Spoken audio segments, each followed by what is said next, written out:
Mesdames, Messieurs, bienvenue à votre émission Les Jeunes, la parole de Dieu et le futur.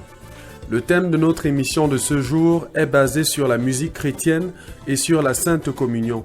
Comme toujours, pour vous édifier, nous avons en ce studio le pasteur Ignacio.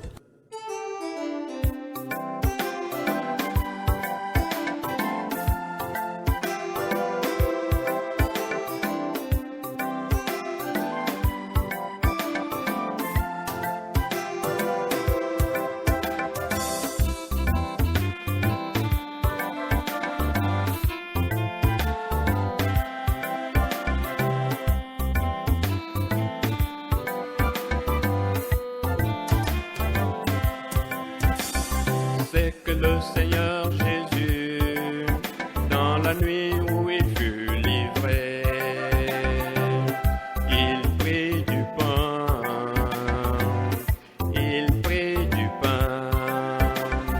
après avoir rendu grâce, le rompit et il dit: ceci est mon corps qui est rompu pour vous, qui est rompu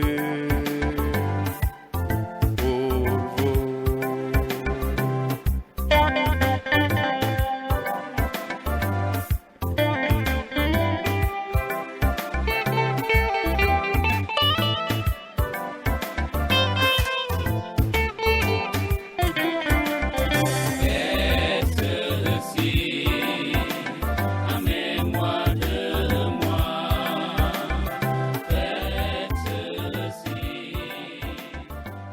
Bienvenue, pasteur Ignacio. Merci. Alors, pasteur Ignacio, dites-nous, la Sainte Communion et la musique chrétienne, que devons-nous savoir? Merci. Dans cette musique, je vais juste parler de la cérémonie de la Sainte Communion, le corps rompu et le sang répandu, la guérison dans la Sainte Communion.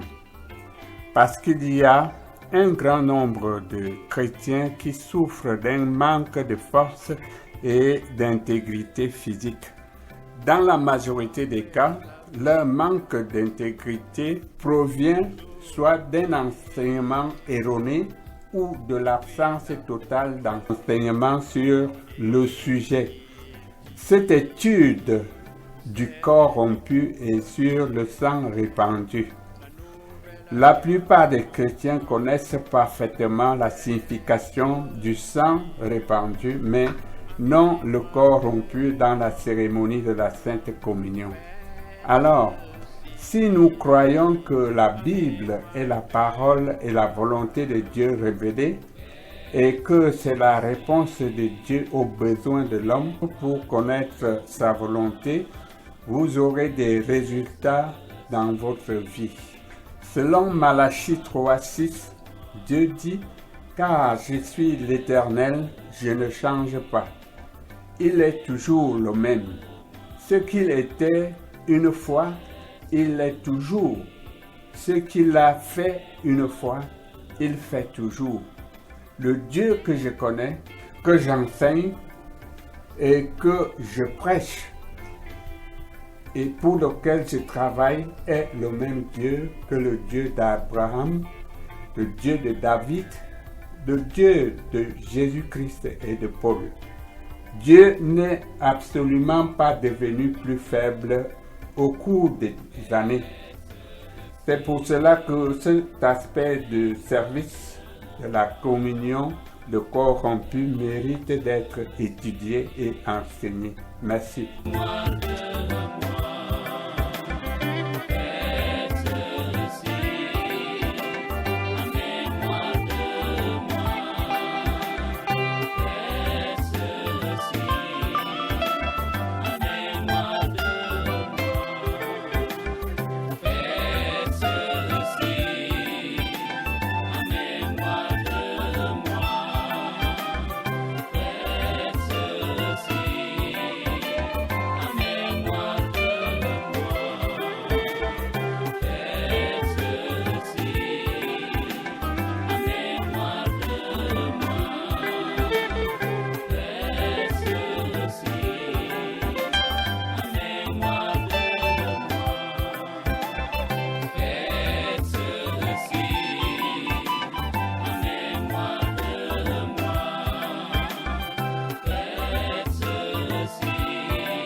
Merci Ignacio. En vous écoutant, vous parlez du corps rompu et du sang répandu. Qu'est-ce que cela représente pour vous dans la Sainte Communion? La coupe dans la Sainte Communion représente le sang de Jésus-Christ. Le pain représente le corps du Christ. Puisque Jésus s'est chargé de nos péchés et de nos maladies sur la croix du Calvaire, alors lorsque je viens à la communion en mémoire de lui et que je mange de ce pain et bois de cette coupe, j'ai la guérison et le pardon des péchés parce qu'il a porté nos péchés en son corps sur le bois. Et c'est par ces meurtrissures que nous avons été guéris.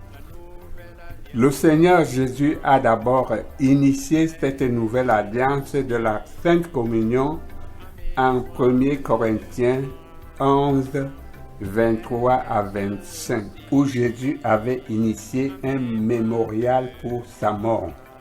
Verset 23. Car j'ai reçu du Seigneur ce que je vous ai enseigné, c'est que le Seigneur Jésus, dans la nuit où il fut livré, prit le pain et après avoir rendu grâce, le rompit et dit, « Ceci est mon corps qui est rompu pour vous, faites ceci en mémoire de moi. » De même, après avoir soupé, il prit la coupe et dit, « Cette coupe est la nouvelle alliance en mon sang. Faites ceci en mémoire de moi toutes les fois que vous en boirez. » Merci. Est-ce qu'on peut donc comparer les éléments de la Pâque de l'Ancien Testament pour Israël à la Sainte Communion aujourd'hui? L'agneau de la Pâque pour Israël se composait de deux parties importantes, le sang et la chair. De même, la mort de l'agneau de Dieu avait deux éléments importants, le sang et la chair qui symbolisent aujourd'hui dans la Sainte Communion la coupe et le pain. Alors, dans l'Ancien Testament, la Pâque se célébrait chaque année, tandis qu'aujourd'hui, 1 Corinthiens 5, verset 7 dit « Car Christ, notre Pâque, a été immolé. » Christ, notre Pâque, a été immolé. Dans l'Ancien Testament, Israël entreprenait un voyage de la terre d'Égypte à la terre promise. Dans ce voyage, nous pouvons trouver une comparaison véridique au voyage qu'un croyant peut entreprendre de l'époque de l'esclavage, de la maladie, de la défaite et de la frustration vers la vie dans l'abondance. Dans l'Ancien Testament, les enfants d'Israël attendaient l'époque de la croix de Jésus, alors que nous, aujourd'hui, nous nous souvenons des choses accomplies par la croix de Jésus. Ainsi, le repas de la Pâque a été remplacé par la Sainte Communion aujourd'hui.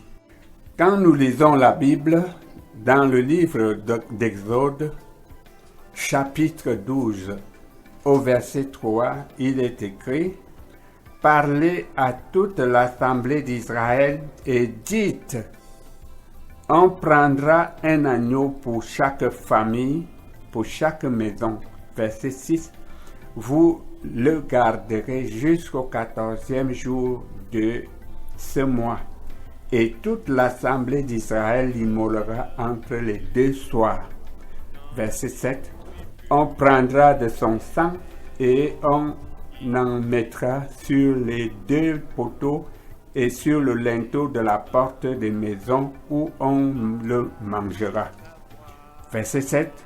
Cette même nuit, on en mangera la chair rôtie au feu. Verset 11.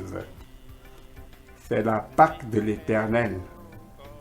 Ici, Dieu a donné sa parole aux enfants d'Israël et les résultats ont accompagné ceux qui ont entendu et ont cru cette parole. Le sang et la chair avaient une signification égale, une importance égale, en autant que la parole de Dieu et le peuple d'Israël étaient concernés. C'était la Pâque de l'Éternel. Je veux que vous notiez autre chose.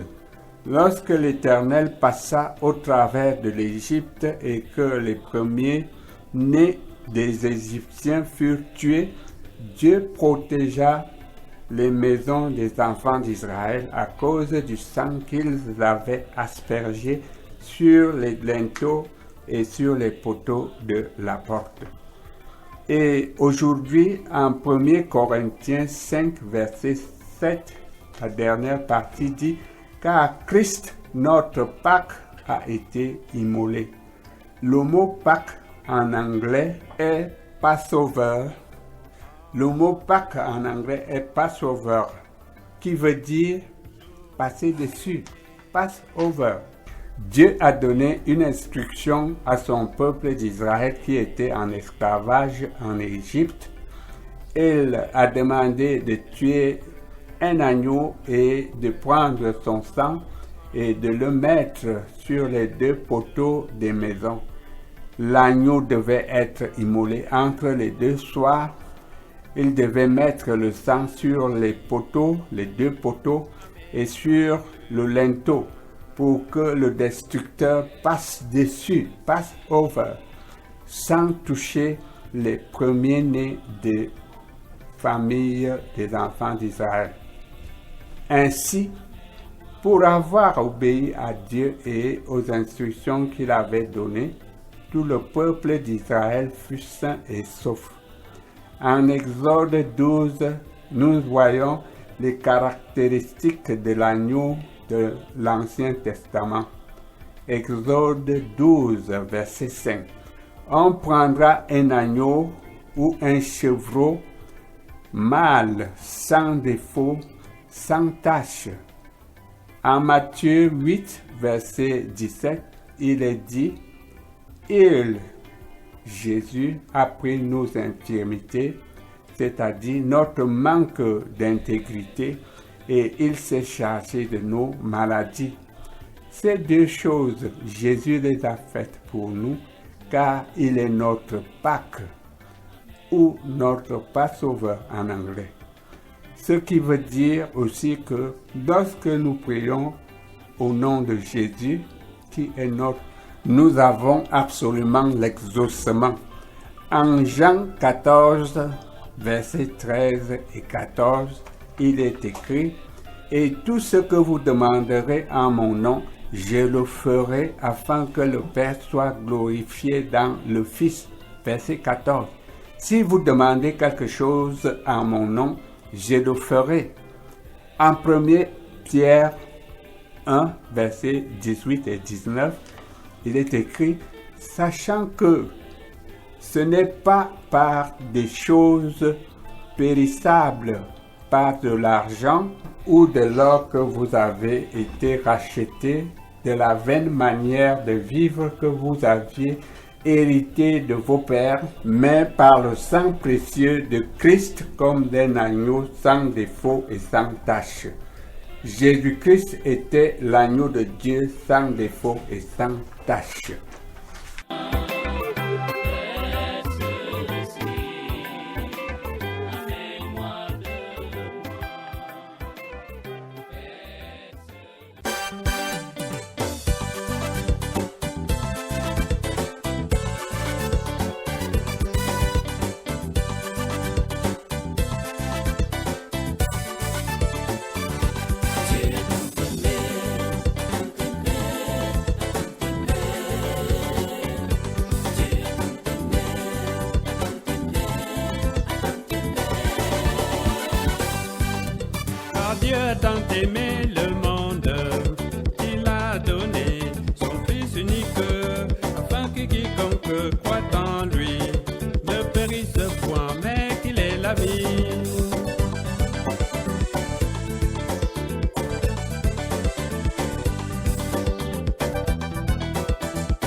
qui ne croit pas n'a pas la vie. En lui nous avons la vie, l'être. En lui nous avons la vie éternelle.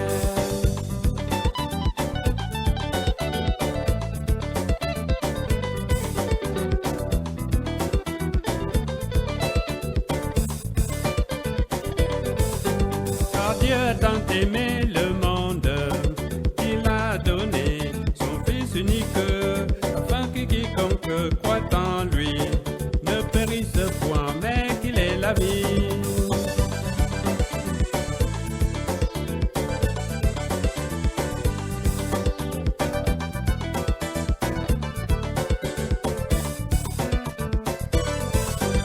Celui qui croit en lui a la vie. Celui qui ne croit pas n'a pas la vie. En lui nous avons la vie, l'être. En lui nous avons la vie éternelle.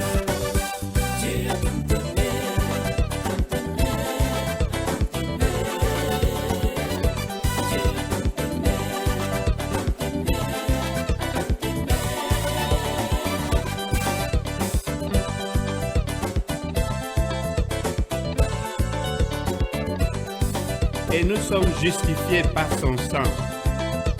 Nous avons été réconciliés avec Dieu par la mort de son Fils. Et nous nous glorifions en Dieu par notre Seigneur Jésus-Christ.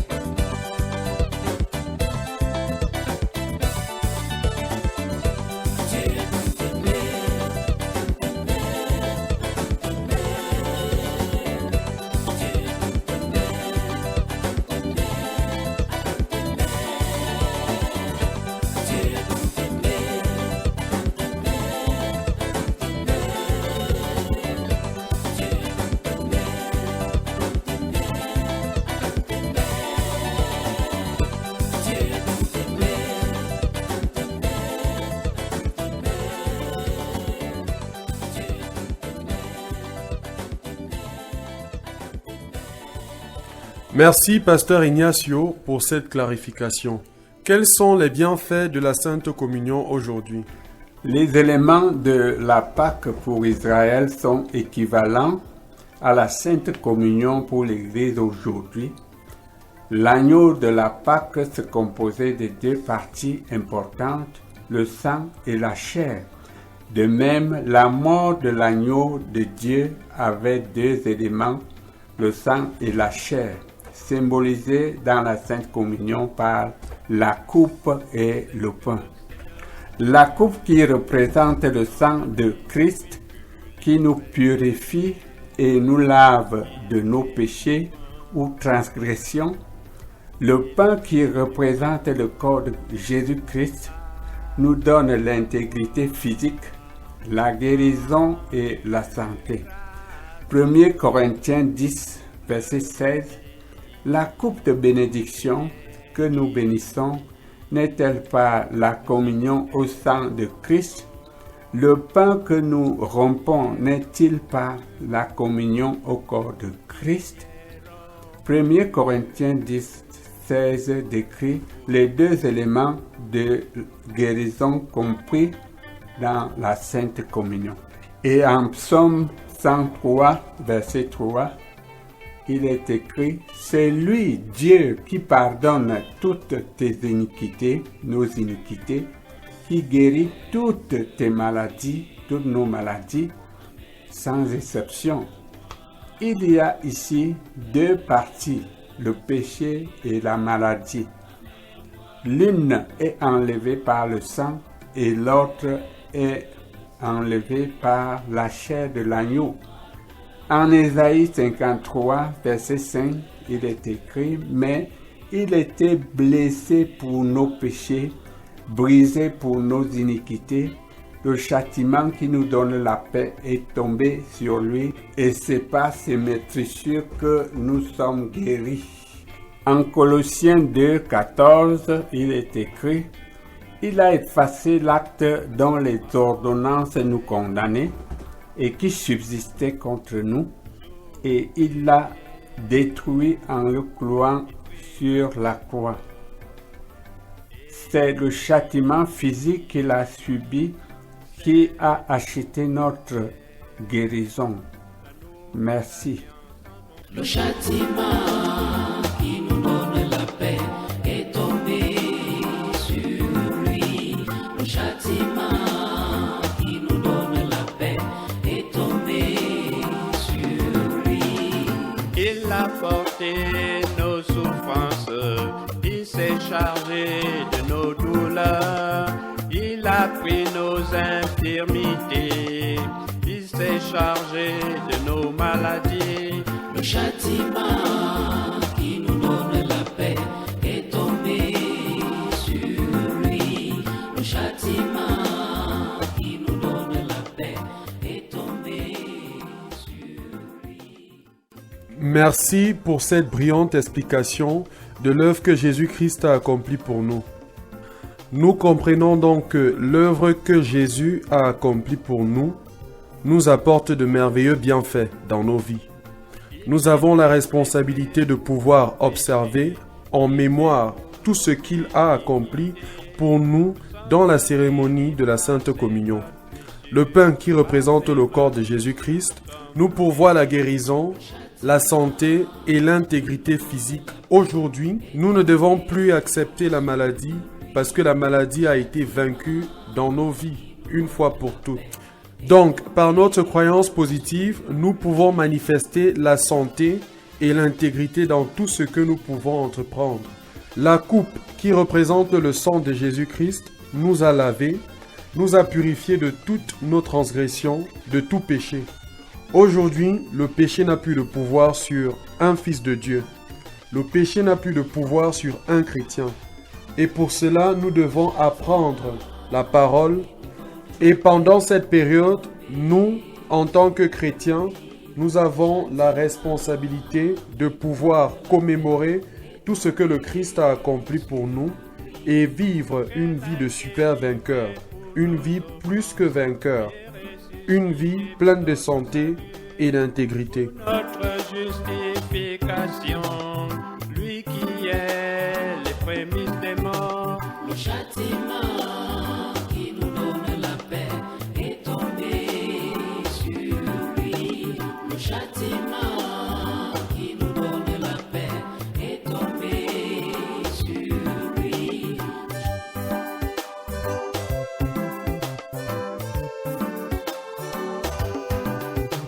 Le châtiment qui nous donne la paix est tombé sur lui.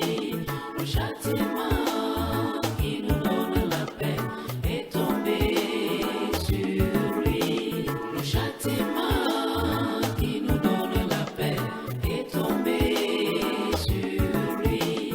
Le châtiment qui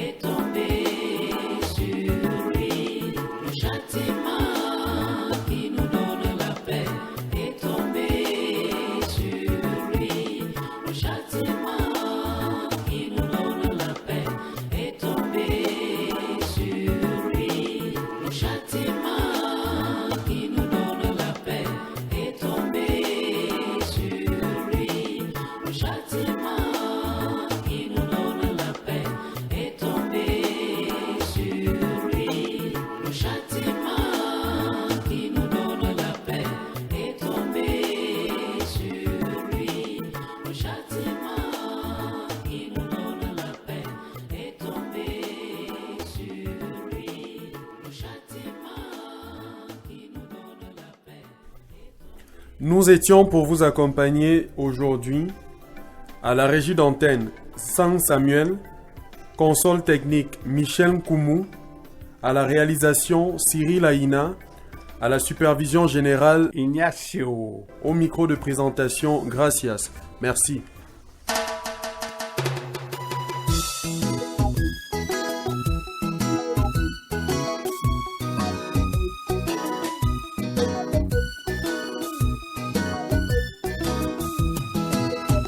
Les jeunes doivent être des modèles de la parole. Les jeunes doivent être des modèles de la parole. Les jeunes doivent être des modèles de la parole. Les jeunes doivent être des modèles